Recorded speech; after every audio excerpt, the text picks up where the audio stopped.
जैसे ही मैं जीता, मेरे को वहाँ पे काफ़ी ज़्यादा सम्मान दिया गया। मेरे को Indian embassy of London UK के अंदर मुझे बोलने के लिए, स्पीच के लिए इनवाइट किया। उसके बाद मुझे ब्रिटिश पार्लियामेंट में भी मेरे को स्पीच के लिए, मेरे को मेरे करीबी जो दोस्त हैं उन्होंने मेरे को बोली कि आपके चुनाव जीतने से आप सिर्फ चुनाव नहीं जीते हैं, आपने एक सपना दे दिया है, आपने एक तरीका दे दिया है कि ये चीज़ भी की जा सकती है। आपको एक छोटी सी स्कॉलरशिप मिली, इसके बाद तकरीबन 5 टाइम ज़्यादा पैसे चाहिए, समाज ने आपके लिए इकट्ठा किया, तो आप इसको कैसे देखते हैं? मैं इसको एक जिम्मेदारी की तरह देखता हूँ। मुझे लगता है कि ये मेरे को मौका मिला और यही मौके हमें मिलके बार बार हर किसी के लिए बनाने हैं। और जिस भी हम कैपेसिटी के अंदर हम अपने समाज के लिए कंट्रीब्यूट कर सकते हैं और जिस तरीके से उनको मोटिवेट कर सकते हैं, मुझे लगता है वो करना चाहिए। इससे मेरा विश्वास मेरे समाज के प्रति और भी ज़्यादा बढ़ गया है।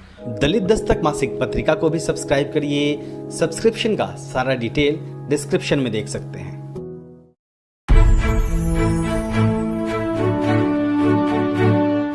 अगर आपने अभी तक दलित दस्तक चैनल को सब्सक्राइब नहीं किया है तो सब्सक्राइब करें, लाइक करें और शेयर भी। तकरीबन 2 महीने पहले बुलंदशहर के अम्बेडकरी समाज की युवा सुशांत सिंह का नाम सुर्खियों में रहा था। वजह ये थी कि सुशांत सिंह ने लंदन में एक यूनिवर्सिटी में छात्र संघ का चुनाव जीता था। लंदन यूनिवर्सिटी के school of Orient and African college में वह छात्र संघ के अध्यक्ष चुने गए थे। सुशांत सिंह यहाँ से LLM कर रहे हैं ह्यूमन राइट्स में, और 2017 में इसके पहले वह नेशनल लॉ यूनिवर्सिटी दिल्ली से LLB की पढ़ाई कर चुके हैं। वह Ambedkar Periyar full studies circle के फाउंडर हैं और इसके साथ ही लंदन में वह डॉक्टर अंबेडकर सोसाइटी की स्थापना उन्होंने की थी। फ़िलहाल सुशांत सिंह दिल्ली में और हमारे साथ हैं। सुशांत जी, सबसे तो बहुत बहुत आपको बधाई, इतना बड़ा अचीवमेंट आपने किया। कितनी बड़ी उपलब्धि है ये, क्योंकि उसके बाद से ही आपका नाम काफ़ी सुर्खियों में आया था, काफ़ी चर्चा में रहा था, और निश्चित तौर पे हम सबको गर्व हुआ था कि हमारे समाज का एक युवा लंदन जाते हैं और वहाँ छात्र संघ का चुनाव जीतता है। तो कितनी बड़ी उपलब्धि है, और क्या इससे पहले, आपके पहले किसी और भारतीय ने ये उपलब्धि हासिल की थी? सबसे पहले सभी महापुरुषों को और बाबा साहब को जय भीम, एंड आप सभी को नमो बुद्धाय। तो मैंने जब मैंने ये चुनाव के लिए अपना नाम दिया तो सिर्फ एक ही चीज़ मेरे दिमाग में थी कि अगर हम यहाँ पर आए हैं, हमें मौका मिला है, तो पढ़ने के साथ साथ हमें बाकी चीज़ों की जानकारी भी ज़रूरी है और हमारी भागीदारी ज़रूरी है। तो फिर उससे पहले मेरे को जानकारी ये हुई कि अभी तक जहाँ तक मेरे पास जानकारी है, हो सकता है कुछ और भी हो, जहाँ तक मेरे पास जानकारी है कि इससे पहले पोस्ट ग्रेजुएशन में से, जो कि मेरा कोर्स है, उसमें से कोई और अभी तक नहीं चुना गया है। और मैंने कुछ जानने की कोशिश की कि कोई भारतीय इससे पहले से चुने गए हैं। इस पे कोई कॉन्क्रीट आंसर नहीं आया कि, और ना मैं किसी को अभी तक ढूंढ पाया हूँ कि कोई और भारतीय हो और अम्बेडकराई समाज से, तो मुझे अभी तक कोई नहीं मिला है। जी। तो ये आपने क्यों सोचा कि आपको चुनाव लड़ना है वहाँ पे? अमूमन आमतौर पे लोग पढ़ने जाते हैं, पढ़ के आ जाते हैं, अपना सेटल हो जाते हैं। इलेक्शन के बारे में अमूमन लोग नहीं सोचते कि विदेशी यूनिवर्सिटी है, वहाँ एक कॉलेज है। जी, मेरे को ऐसा लगता है कि अगर हम कहीं पे पढ़ते हैं या फिर हम कहीं पे भी कुछ काम करते हैं, तो वो एक हमारा एक अभिन्न अंग बन जाता है। तो अगर वो एक तरीके से वो हमारा एक परिवार है और एक सोसाइटी के अंदर हम ग्रो करते हैं, तो वो इंस्टीट्यूट मेरे को लगी चीज़ें कि यहाँ पर कुछ चीज़ों में मैं काम ज़्यादा कर सकता हूँ, उन चीज़ों को बेहतर किया जा सकता है। और ना ही सिर्फ वहाँ की चीज़ों को, कि किस तरीके से एक अपने ही समाज को एक एक्सेसिबिलिटी देने का हम काम कर सकते हैं। वहाँ पर हम अवेयरनेस किस तरह से पहुँचा सकते हैं, और किस तरीके से एक लीडरशिप के अंदर, जैसे बाबा साहब को हमने देखा कि वो बहुत ज़्यादा लीडरशिप क्वालिटी अंदर थी, और मैं उनसे काफ़ी ज़्यादा प्रेरणा लेता हूँ। तो जिस तरीके से मेरे को दिखा कि वो सिर्फ एक चीज़ में नहीं, बाकी चीज़ों में भी एक्सीलेंट थे, तो मेरी भी यही कोशिश रहती है कि जितनी ज़्यादा से ज़्यादा चीज़ें मैं कर पाऊँ अलग अलग माध्यम से। तो यही सोच के मैंने कहा एक चुनाव में पार्टिसिपेट किया। आप कब पहुँचे लंदन, और वहाँ पे फिर आपने क्या क्या किया? आपकी जो जर्नी है लंदन की, उसके बारे में बताइए। जी, मैं 3 अक्टूबर को मैं लंदन में पहुँचा, और मैं थोड़ा सा लेट पहुँचा बिकॉज ऑफ मेरा 3 अक्टूबर मैं 13 अक्टूबर 2021। तो मेरा फर्स्ट डे था, स्टार्ट होना था 4 अक्टूबर से, तो मैं 3 अक्टूबर को मैं वहाँ पहुँचा। फिर उसके बाद थोड़ा टाइम मैंने सेटल होने में लिया। मैंने पार्ट टाइम काम किया अपने एक्सपेंसेस को मीट करने के लिए, और उसके बाद धीरे धीरे वहाँ पे समझा कि वहाँ पे एकेडमिक कल्चर क्या है, वहाँ पे लोग कैसे हैं, क्योंकि इंटरनेशनल क्राउड काफ़ी ज़्यादा आता है, डिफरेंट तरीके के चीज़ें हमें देखने को ऑब्ज़र्व करने को मिलती हैं। फिर उसके बाद ये मार्च के करीब ये हमारा इलेक्शन का टाइम आया, जिसका मैंने अपना इलेक्शन के लिए अपना कैंडिडेटचर दिया और उसके बाद मैंने कैंपेन करा और थैंकफुली काफ़ी इंटरनेशनल जिन लोगों से मैं बात कर पाया उन्होंने काफ़ी सपोर्ट किया मेरे को। तो क्या चीज़ें थी कि लोगों को लगा कि हाँ सुशांत को चुनना है? और भी लोग होंगे, वहाँ के भी लोग होंगे जो लोकल होंगे। जी, मैं एक चीज़ जो मेरे को लगा कि मेरा एक स्लोगन था, मतलब स्लोगन और मेरा एक लाइन था कि आप मुझे सुनिए और आपको लगता है कि मेरे आइडियाज़ और मेरी पर्सनैलिटी, अगर आपको लगता है कि मैं डिज़र्विंग कैंडिडेट हूँ तो आप प्लीज़ वोट करिए, अदरवाइज़ आप किसी और को कर दीजिए। तो आइडियाज़ क्या थे आपके? मेरे आइडियाज़ ये थे कि सबसे पहले कि जो यहाँ पर अंडर प्रिविलेज वॉइसेस हैं, जो कि माइनॉरिटी सेक्शन से आते हैं, उनकी प्रॉब्लम्स को एड्रेस किया जाए, फिर उसके बाद सॉल्यूशन का काम किया जाए। सेकंड चीज़ ये थी कि एक एल्यूमिनाई नेटवर्क हमारा होना चाहिए क्योंकि ये ग्लोबल यूनिवर्सिटी है। और फिर उसके बाद और इस तरीके से एक मैंने मैनिफेस्टो बनाया था दरअसल, और उसके बाद मैंने उसमें की पॉइंट्स डाले थे कि किस तरीके से हम कोशिश कर सकते हैं कि बच्चों को ट्रैवल अलाउंसेस, क्योंकि हर कोई अच्छी मॉनिटरी कैरी नहीं करता। इसको लेके लोगों ने आपको सपोर्ट। आप बुलंदशहर के हैं, माधोपुर गांव है आपका? जी, माधोगढ़ गांव है आपका। वो एक और आपका जो फैमिली है, आपके बैकग्राउंड, आप बुलंदशहर से फिर दिल्ली आए, फिर लंदन पहुंचे, तो इस जर्नी के बारे में बताइए सर, अपने फैमिली बैकग्राउंड के और जो शुरुआती पढ़ाई है उसके बारे में। जी, तो मैं माधोगढ़ से हूँ। बुलंदशहर में एक छोटा सा गांव है और वो इतना पिछड़ा गांव है कि मतलब कि 60 किलोमीटर है लगभग दिल्ली से, 60-65। लेकिन हमारे यहाँ दलित बस्ती में जो नाली है वो 2022 में आई है और महिलाओं के लिए टॉयलेट शायद 2020 या 21 में आया है। तो मेरे मदर और फादर, मेरे मम्मी पापा दिल्ली में शिफ्ट हुए। उनका एजुकेशन लेवल बहुत ज़्यादा नहीं था, लेकिन उन्होंने अपना पूरा जीवन सिर्फ बच्चों की पढ़ाई में ही दिया। तो हम लोगों के ऊपर उन्होंने काफ़ी मेहनत करी, हमें सारी जितनी कोशिशें वो करके प्रोवाइड करा सकते थे वो करी। उसके बाद काफ़ी स्ट्रगल किया। मैं बोलूँगा इसमें सिर्फ मेरा ही नहीं, अगर मैं कुछ भी करता हूँ तो मेरे पेरेंट्स का इक्वली, और मैं बोलूँगा उनका ज़्यादा पार्टिसिपेशन है। तो उनका जीवन मेरे ख्याल से उस जीवन की क्रीम और बेस्ट वर्जन शायद हम लोग जी पा रहे हैं। उन्होंने पूरा जीवन सिर्फ मजदूरी एक तरीके से निकाल दिया और उसी का कारण है कि मैं अपने आप को थोड़ा प्रिविलेज मानता हूँ कंपैरिजन में। जी, तो आपकी स्कूलिंग वगैरह कहाँ से हुई, बाकी यूनिवर्सिटी की पढ़ाई कहाँ से हुई? जी, स्कूलिंग मेरी दिल्ली में हुई और मेरी कॉलेज जो था मेरा वो भी दिल्ली में ही था, नेशनल लॉ यूनिवर्सिटी दिल्ली, ये कि द्वारका में है। और मैं वहाँ पर पढ़ा और वहाँ पर जाके मेरे को रियलाइज़ हुआ कि किस तरीके से अपने समाज की चीज़ों को हमें उजागर करने की ज़रूरत है, बाबा साहब को ज़िंदा रखने की ज़रूरत है। तो हमने पहली अम्बेडकर जयंती, मेरे और भी साथी थे, उनके साथ मिलके पहली अम्बेडकर जयंती हमने बनानी शुरू करी, जो कि आज की डेट में ही बनाई जाती है। बाकी वाइस चांसलर भी काफ़ी सम्मान तरीके से वहाँ पे मना। अच्छा, अमूमन क्या होता है कि किसी गरीब फैमिली से कोई होता है, वो विदेश पहुँचता है, उसका सारा फोकस इस पे रहता है कि हम पहुँच गए, पढ़ाई पूरी करनी है, सेटल होना है, फैमिली का जो आर्थिक स्थिति है वो ठीक करनी है। इसके बावजूद आप लगातार अम्बेडकर मूवमेंट से जुड़े रहे, वहाँ पे आपने अम्बेडकर सर्किल आई थिंक शुरू किया। तो वो कौन सी चीज़ थी कि आपको लगा कि नहीं, मतलब सब चीज़ों के साथ साथ इसके ऊपर भी बात करना ज़रूरी है? जी, इसके अंदर मेरे को ये लगता है कि अगर कोई भी मौका मुझे मिलता है किसी भी यूनिवर्सिटी में, चाहे वो इंडिया के अंदर या बाहर, तो वो मेरे को एक रिप्रेजेंटेशन है, वो मेरा इंडिविजुअल हक नहीं है। तो मुझे लगता है, और मैं सिर्फ़ और सिर्फ मैं किताबी पढ़ाई के बारे में बिलीव नहीं करता, मैं साथ में एकेडमिक लर्निंग के साथ साथ में आपको सोशल लर्निंग, आपको पॉलिटिकल लर्निंग, आपको पॉलिसी लर्निंग, और जितनी ज़्यादा से ज़्यादा हम चीज़ें एक्सप्लोर कर सकते हैं, और साथ में हम अपने ग्राउंड पे लोगों से कनेक्ट रह सकते हैं। एक तरीका ये होता है कि मैं अपने लिए सब कुछ करूं, डिग्री करूं, अच्छे नंबर लेकर आऊं और मैं अपना जो भी एक इंडिविजुअल लाइफ जी सकता हूं। लेकिन मेरे माँ बाप ने ही मेरे को ये चीज़ सिखाया है कि अपने से ज़्यादा समाज को अपने दिमाग में रखो और बेटा जिसकी मदद कर सकते हो उसकी करो। और आई एम वेरी थैंकफुल कि मेरे को काफ़ी लोगों ने, मेरे दोस्तों ने, मेरे कॉलेज के सीनियर्स ने, उन्होंने मेरे को काफ़ी मदद किया हर पड़ाव पे। और मुझे लगता है कि अगर वहाँ जाने के बाद अगर मेरे को पढ़ने का मौका मिला है, उसके साथ में मुझे ये सारी चीज़ें भी करनी चाहिए।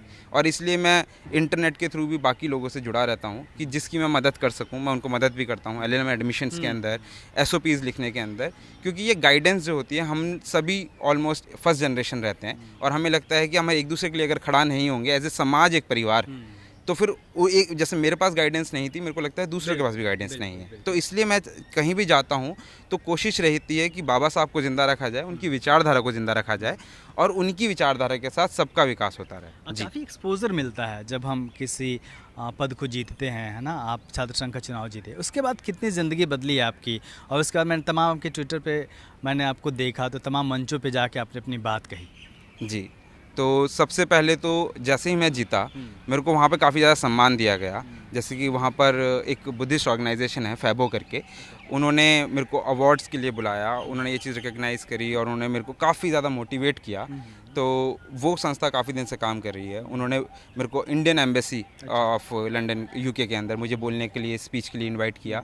उसके बाद मुझे ब्रिटिश पार्लियामेंट में भी मेरे को स्पीच के लिए इनवाइट किया गया। और उसके अलावा काफ़ी लोग इतने ज़्यादा मोटिवेट हुए कि हम मेरे को काफ़ी ज़्यादा मैसेज भी आए, लोग मिलने के लिए भी आए दूर दूर से कि हम लोग आपसे काफ़ी इंस्पायर हैं और कैसे आपने ये चुनाव लड़ा, हम लड़ना चाहते हैं। और यही चीज़ मेरे दोस्तों ने मेरे करीबी जो दोस्त हैं उन्होंने मेरे को बोली कि आपके चुनाव जीतने से आप सिर्फ चुनाव नहीं जीते हैं, आपने एक सपना दे दिया है, आपने एक तरीका दे दिया है कि ये चीज़ भी की जा सकती थी, हम भी कर सकते हैं, हम भी कर एक सकते हैं। सोच दे दी है कि हाँ जी। हम भी वहाँ जाके ये कर सकते हैं। तो उसके लिए फिर मैनिफेस्टो के लिए और चीज़ों के लिए कि किस तरीके से पहले चुनाव में आना क्यों ज़रूरी है और चुनाव को किस तरह लड़ा जाए, उसमें कंपटीशन पॉजिटिव करा जाए। तो उस चीज़ के लिए काफ़ी लोगों ने मेरे को अप्रोच किया। मुझे जहाँ तक जानकारी है, आप जब बाहर गए पढ़ने के लिए, आपने क्राउड फंडिंग की, वो एक साधारण फैमिली से आके लंदन पढ़ने जाना कितना मुश्किल था और किन किन लोगों का एक सहयोग रहा और क्या रास्ता है जिसके ज़रिए और लोग भी जा सकते हैं? बहुत मुश्किल था हकीकत बात है, काफ़ी मुश्किल था। तो मेरे को एक पार्शियल स्कॉलरशिप मिली दिल्ली गवर्नमेंट से और जिसकी वैल्यू 5 लाख है। और मेरी आपके माध्यम से मेरी रिक्वेस्ट है माननीय हमारे chief minister Arvind Kejriwal sir से कि मैं उस स्कॉलरशिप का बहुत बड़ा योगदान रहा। अगर आप उस स्कॉलरशिप को बढ़ा के फुल कर देंगे तो मेरे काफ़ी दलित भाई बहन वो पढ़ पाएंगे। मैं आपसे हाथ जोड़ के इस चीज़ के लिए विनती करता हूँ। राजेंद्र पाल गौतम जी हमारे सर हैं, मैंने उनको भी रिक्वेस्ट करी है। तो आई होप आने वाले सालों के अंदर, अदरवाइज़ 5 लाख की वजह से कोई जा नहीं पाएगा। तो 5 लाख बाद भी काफ़ी पैसों की ज़रूरत होती है। जी, उसके अंदर लगभग 24 लाख रुपए तो सिर्फ फीस थी, फिर उसके बाद काफ़ी सारे खर्चे थे। तो जिन लोगों ने मेरे को मदद करी वो एक बहुत बड़ा पूल था। कुछ लोगों तो मेरे को नाम भी नहीं पता, लेकिन मेरे कुछ कॉलेज के दोस्त थे।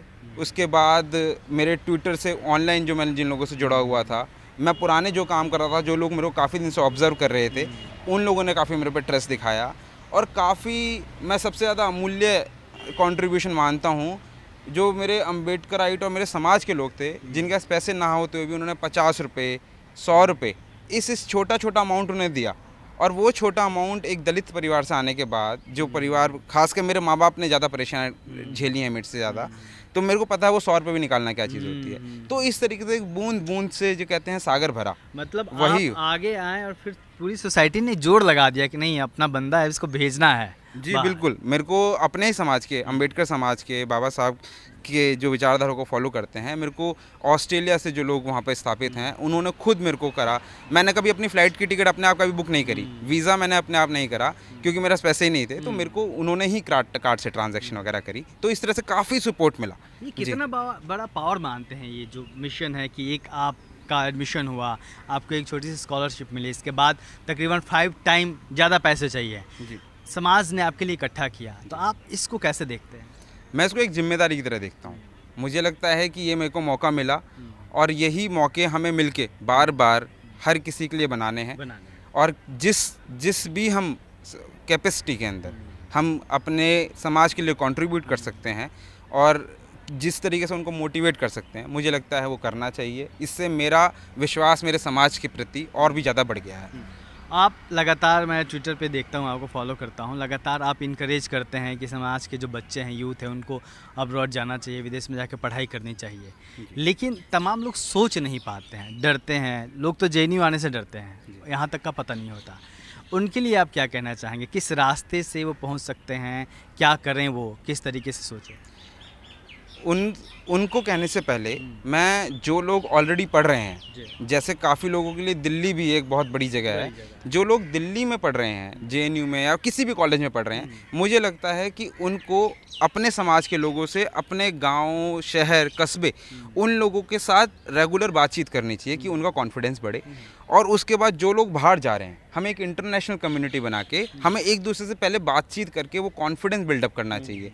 वो होने के बाद मेरे को लगता है कि बाहर जाके पढ़ना बहुत ज़रूरी है, सिर्फ एकेडमिक रिसर्च के लिए ही नहीं, बाकी जो आप एक्सपोजर वहाँ जाके लेते हैं, मैं आपको शब्दों में बयान नहीं कर सकता हूँ।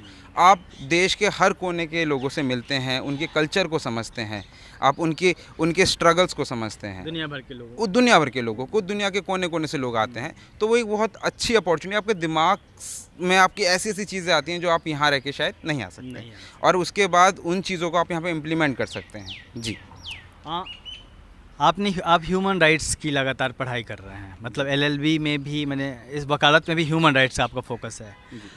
इस विषय को आपने क्यों चुना, और पिछले दिनों या फिर हाल में भारत में जिस तरीके से मीडिया पर्सन्स हों या फिर एक्टिविस्ट हों, उनको जिस तरीके से छोटी छोटी बातों पे उनको जेलों में बंद कर दिया जा रहा है या फिर FIR हो जा रही है, उसको आप कैसे देखते हैं? एक ह्यूमन राइट्स आपका जो सब्जेक्ट है, उसके आप स्टूडेंट हैं उस नाते। जी, ह्यूमन राइट्स मानव अधिकार, तो मुझे लगता है कि ये अधिकार ऐसे हैं कि इंसान पैदा होने से पहले और पैदा होने के बाद तक, उसकी मृत्यु के बाद तक ये उसके साथ कैरी होते हैं। तो उसके लिए हम जिस भी तरीके से हम उसको कंट्रीब्यूट करें अपने प्रोफेशन से, चाहे वो रिसर्च हो, एडवोकेसी हो, चाहे वो एकेडमिक्स हो या कोई और तरीका हो, सोशल वर्क हो, तो हमें उसमें करना चाहिए। क्योंकि सबसे ज़्यादा इम्पोर्टेंस जो मेरे को लगता है लाइफ में कुछ हो सकती है, आप किसी के अधिकारों को बचाना, चाहे वो कोई भी तरीका हो सकता है। तो मैं इस चीज़ को लेकर काफ़ी ज़्यादा मोटिवेटेड था, क्योंकि मैं बहुत अपने आप को कनेक्ट करता हूँ, क्योंकि जिस समाज से मैं आता हूँ, काफ़ी वर्षों तक, हज़ारों वर्षों तक उनके मानव अधिकार नहीं दिए गए, और जब वो नहीं दिए गए हैं तो आज की डेट में अगर कोई हाथरस जैसी घटना होती है, या फिर हम मतलब इतना अफसोस के साथ में वो कहना पड़ रहा है कि आदिवासियों के साथ हमारे साथ होता है, अभी एक दो वीडियो देखें जो घटनाएं जो प्रतिदिन की घटना है, अफसोसजनक। तो ये चीज़ें वो सिर्फ एक साइकोलॉजिकल एक इम्पैक्ट डालती हैं, मेरे को ही नहीं, सभी लोगों को, क्योंकि हम लोग वो चीज़ें ना अपने घरों में देख देख के बड़े हुए हैं। जैसे जेला है, मैंने आपको बताया कि मेरे गांव में नाली अभी 2022 में पहुंची है, तो आप समझ सकते हैं कि एक जो एक्सेस होता है वो अब पहुंच रहा है, वो जब तक नहीं था कितना बड़ा ह्यूमन राइट्स का वॉल्यूशन था। मतलब हमारे पास फंडामेंटल राइट्स हैं, लेकिन वो किस तरीके से इम्प्लीमेंट हो रहे हैं, और मुझे लगता है कि हम जिस भी तरीके से उनको बढ़ाने के लिए जो भी कर सकते हैं, इसलिए मेरा इंटरेस्ट उसमें रहा और मैं उसी को थोड़ा परस्यू करना चाहता हूँ।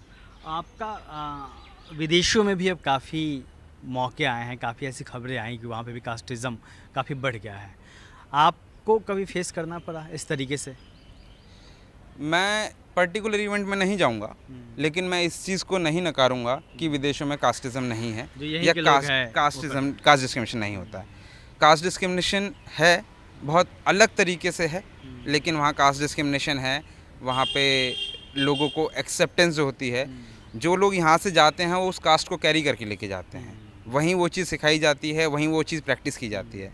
आप वहाँ जाके बता देंगे कि कौन बच्चे दलित हैं, पहली बार दलित पहुँच ही नहीं पाते। सबसे बड़ा कास्ट डिस्क्रिमिनेशन ये है, मान लीजिए मेरे कॉलेज में लगभग 100 से ज़्यादा बच्चे इस साल गए हैं इंडिया से, जिसके अंदर शेड्यूल कास्ट का बच्चा सिर्फ मैं हूँ, और मेरे 2-3 दोस्त और हैं जो कि OBC समाज और ST समाज से आते हैं। तो और बाकी जो कि 95 से ज़्यादा जो बच्चे हैं, तो वो सब अपर कास्ट हैं। तो सबसे पहला डिस्क्रिमिनेशन यही हो जाता है। उसके बाद वहाँ जाकर भी आप वहाँ पे डिफरेंस आप देखते हैं ट्रीटमेंट में, वो किसी को कारण कुछ भी दे सकते हैं, लेकिन एक ही कैटेगरी के बच्चों को दरकिनार किया जाता है। तो इस तरह की घटनाएं पहले भी हुई हैं और होती रही हैं। करना क्या चाहते हैं लाइफ में, आपका क्या उद्देश्य है? लाइफ में उद्देश्य ये है कि मेरे को समाज के लिए काम करना है, लेकिन किस तरीके से करना है उस पर मैं अपने अभी विचार कर रहा हूँ, और मैं अपने आप को भी संघर्ष में डाल रहा हूँ कि मैं उसमें सीखूँ। मेरा PhD करने का भी मन है, और उसके बाद मैंने प्रैक्टिस भी करी है दिल्ली में। तो मैं अपने आप को जैसे नींव को मजबूत किया जाता है, मैं उस कोशिश में हूँ, और उसके बाद फिर समाज के लिए काम करूँगा। यूथ जो चाहते हैं कि वो बाहर जाके पढ़ें, उनके लिए क्या रास्ते हैं और उनके लिए आप क्या कहना चाहेंगे? मैं उनके लिए ये कहना चाहता हूँ सबसे पहले कि आप लोग मोटिवेट रहें, आप लोग कॉन्फिडेंस अपना रखें और लोगों को अप्रोच करें। मतलब हम लोग हैं और लोग हैं, आप सभी को अप्रोच करें। ये आपके लिए स्ट्रगल ज़्यादा रहेगा बाकी लोगों से, क्योंकि आपके पास घर में गाइडेंस नहीं है, लेकिन आप हमको परिवार माने और हमसे गाइडेंस लें, मैंने काफ़ी लोगों को अप्रोच किया, काफ़ी लोगों ने मना किया, नहीं किया। मेरा उद्देश्य सिर्फ ये था, मेरे को पहुंचना है तो पहुंचना है। इस तरीके से आप थोड़ा अपने स्ट्रॉन्ग पर्सनैलिटी बनाएं और हेल्प सीख करें। और दूसरी चीज़, मैं अपने युवाओं को ना कह के मैं हाथ जोड़ के सरकार को कहना चाहता हूँ, चाहे वो दिल्ली सरकार हो या केंद्र सरकार हो, कि वो बच्चे अपना कैलिबर, अपना एडमिशन ले सकते हैं, लेकिन वहाँ पढ़ने की हैसियत हमारी नहीं है। तो उसके लिए आप उनको स्कॉलरशिप दिलवाइए, जितनी ज़्यादा से ज़्यादा हो सकती हैं दिलवाइए, क्योंकि हमारा जैसे युवा प्रदेश है पूरा, जैसे हमारा इंडिया, तो आप अगर उनको आप विकसित करेंगे, आप उनको डेवलप होने में हेल्प करेंगे, तो ये एक एसेट बनेंगे हमारी कंट्री के लिए, हमारे देश के लिए। तो मुझे लगता है कि ज़्यादा से ज़्यादा, कम से कम हज़ारों स्कॉलरशिप दलित बच्चों के लिए होनी चाहिए। दलित क्या, और भी जो लोग गरीब हैं, जो भी गरीब बच्चे हैं, जिसके पास सुविधाएं नहीं पहुंची हैं, हाँ, जिसका सपना है और जिसका सुविधा, वो पैसे की वजह से अगर कोई पढ़ाई नहीं कर पा रहा है, तो ये बहुत शर्मनाक बात है। ये मेरे लिए भी और हम सभी के लिए, कि हम एक ऐसे समाज में रहते हैं जहाँ पैसे की वजह से कोई बच्चा अपने सपने को नहीं जी पा रहा है। सुशांत, आखिरी सवाल है मेरा, अब तक की आपकी जर्नी में कौन से मेमोरेबल मतलब घटनाएं हुई जिसका आप जिक्र करना चाहेंगे? मेमोरेबल घटनाएं मेरे कॉलेज से अंडर ग्रेजुएशन में हुई, और उसके बाद जब मैंने इलेक्शन लड़ाई तब, तो कॉलेज में मेरे को रियलाइज़ हुआ कि किस तरीके से मेरा पार्टिसिपेशन ज़रूरी है लीडरशिप में। क्योंकि अक्सर देखा जाता है कि हमारे लोग अपने अधिकार के लिए प्रेयर करते हुए रह जाते हैं, रिक्वेस्ट करते हुए, लेकिन एक चीज़ है कि अधिकार मांगने से नहीं, छीनने से ही मिलता है। तो वो आपको चैनलाइज करना पड़ेगा। आप मतलब यही चीज़ मेरे को जब समझ में आई, तो मैं कॉलेज के अंदर ही मेरा जब अंडर ग्रेजुएशन कॉलेज था NLU के अंदर, तो ये चीज़ मेरे को ये चीज़ बहुत क्लैरिटी के साथ समझ में आई। उसके बाद मैंने उस लाइन को पकड़ा हुआ और मैं उसको नहीं छोड़ रहा हूँ। दूसरी चीज़, जब मैं यहाँ पढ़ने गया, मैं लंदन यूनिवर्सिटी में, तो वहाँ जाके मेरे को एक अलग ही दुनिया दिखी, और उसके बाद मैंने देखा कि आपके पास पाने के लिए आसमान है, और उसके बाद अगर आप लीडरशिप में आ सकते हैं, तो आप बाकी लोगों के लिए आप इस तरह की चीज़ें कर सकते हैं जो कि आप ग्रेटर गुड, मतलब कि ज़्यादा से ज़्यादा लोगों का फ़ायदा करा सकते हैं। तो ये दोनों चीज़ थी, और उसके बाद मैं काफ़ी कुछ सीखा भी, और मैं प्रतिदिन सीखता भी हूँ। अपनी गलतियों से भी सीखता हूँ, दूसरों की गलतियों से भी सीखता हूँ। तो मेरे को लगता है कि ये दो जो पड़ाव थे, दोनों ही कॉलेज के अंदर, मेरे को मेरी पर्सनैलिटी के अंदर उन्होंने काफ़ी बदलाव लाने में हेल्प किया। कोई आखिरी बात आप कहना चाहते हैं जो मैं पूछने से रह गया हो और कहना ज़रूरी है? मैं ये कहना चाहूँगा कि मैंने देखा है कि सोशल मीडिया के अंदर ख़ास कर कि एक विचार व्यक्त किए जाते हैं कास्टिज़म को लेके। बच्चों का कॉन्फिडेंस, जैसे हमारे यहाँ सुविधाएं बहुत कम हैं, तो बच्चों के पास इंटरनेट होता है, तो जब इंटरनेट के थ्रू ही उनकी एक्सेसिबिलिटी एक नई दुनिया की बनती है। मान लीजिए गांव से कोई बच्चा है, वो सिर्फ इंटरनेट के थ्रू ही दिल्ली से या विदेशों से जुड़ पा रहा है, लेकिन वो वहाँ पर भी ये चीज़ देखता है कि किस तरीके से लोग उनको दरकिनार कर देते हैं, तो उनका कॉन्फिडेंस लो हो जाता है। तो मेरी बस ये रिक्वेस्ट है कि सभी से, कि अगर कोई दलित समाज से बच्चा हो, चाहे वो महिलाएं हों, ट्रांसजेंडर हों, या फिर हमारी क्वेयर कम्युनिटी हो, कोई भी है, उनको आप थोड़ा सा एक्सेप्ट करें, ठीक है, और उनको थोड़ा सा स्पेस दें, और उनको जितना आप मोटिवेट कर सकते हैं नेक्स्ट स्टेप के लिए आप वो करें। मैं यहाँ पर हूँ, मैं सिर्फ मैं एक्सेप्ट करता हूँ कि मैं सिर्फ अपनी वजह से नहीं हूँ। काफ़ी लोगों ने मेरे को मदद की है, हर तरीके से, आर्थिक से, मेरे को मोटिवेट करने में, मेरे को किसी भी पढ़ाई के अंदर मेरे क्लासमेट्स ने मेरे को भी काफ़ी हेल्प करी है। तो ये सब चीज़ें बैकग्राउंड में मेरी हुई हैं, तब जाके मैं थोड़ा सा मैं कुछ कर पा रहा हूँ। मेरे को लगता है कि अभी काफ़ी लोग कहते हैं कि आपने काफ़ी कुछ कर लिया, लेकिन मेरे को लगता है कि मेरे को अभी काफ़ी कुछ सीखना बाकी है, और जिसकी प्रक्रिया चलती रहेगी। तो सिमिलरली आप सभी को ये स्पेस देना पड़ेगा, सभी लोगों को जो समाज के हैं, कि वो एक कंफर्टेबल स्पेस में आए और वो अच्छी पर्सनैलिटी निकल के सामने आए। चलिए सुशांत, आपको बहुत बहुत बधाई, ऑल द बेस्ट। आप आगे बढ़ें और समाज के लिए काम करें, और आपको देख के, हमारी इस बातचीत को देख के तमाम और हमारे युवा साथी जो हैं वो सपने देखना सीखें, जीवन में आगे बढ़ना सीखें। देखते रहिए दलित दस्तक। जय भीम।